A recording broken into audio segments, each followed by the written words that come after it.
Tak čau všichni. Dneska tady máme takový krátký video, trošku z jiného soudku. Máme televizi LG. Ten typ si nepamatuju, kdyby to někdo chtěl, tak písněte do komentářů, já to najdu. Je asi 6 let stará a k tomu byl ten dálkový ovladač. Jo, Magic udělá se takhle, se hejbne a jezdí to tam jako tuška. Hlasový vyhledávání, super spokojenost, ale začal hrozně blbnout ten roller a tyhle ty boční tlačítka, s kterým si vlastně přepínáte na YouTube, kdekoliv prostě, jo. A to začalo hodně blbnout, musíš to hrozně moc mačkat, roller přeskakuje, zkoušel jsem to vyčistit, nepomohlo to.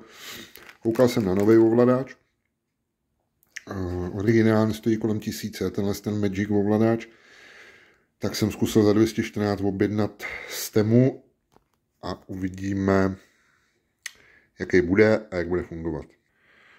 Tak, na první pohled vypadají skoro stejně. Jo, jsou zhruba stejně prohlí.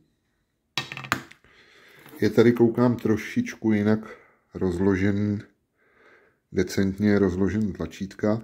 Tenhle z toho Temu by měl mít taky hlasový vyhledávání, taky by měl mít tu dálkovou tušku, když to takhle řeknu. Tak uvidíme, jak vypadá, rozbalím a koukneme na to.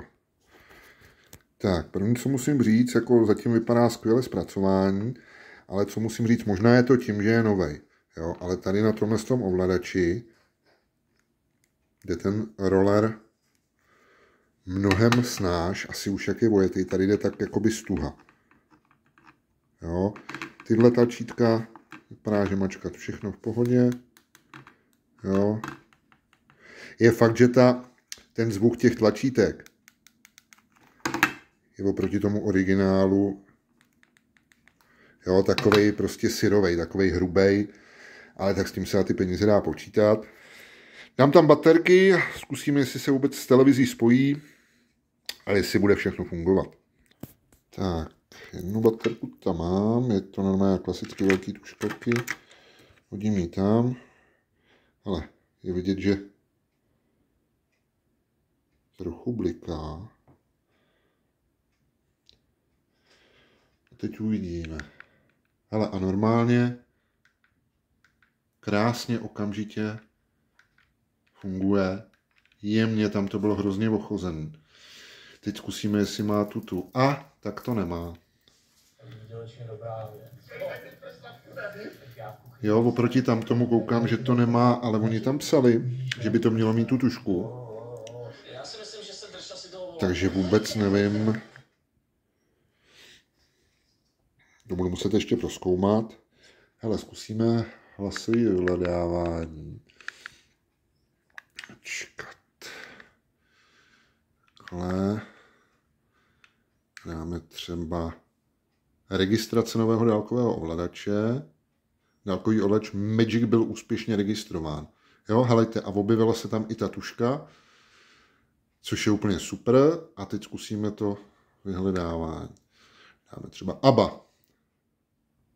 Jo, vidíte. Krásně to našlo všechno ABBA.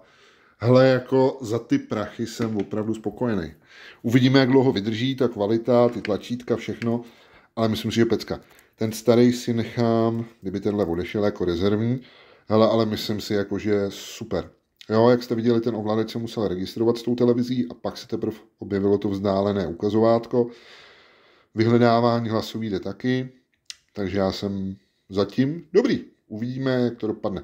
Tak, trošku jiný video za náma, jiného soudku, trošku elektroniky. Dejte like, odběr, sdílejte a já se na vás budu těšit zase někdy příště ještě nevím jakýho videa, uvidíme, co mě napadne. Tak čau a fajn září vám přeju.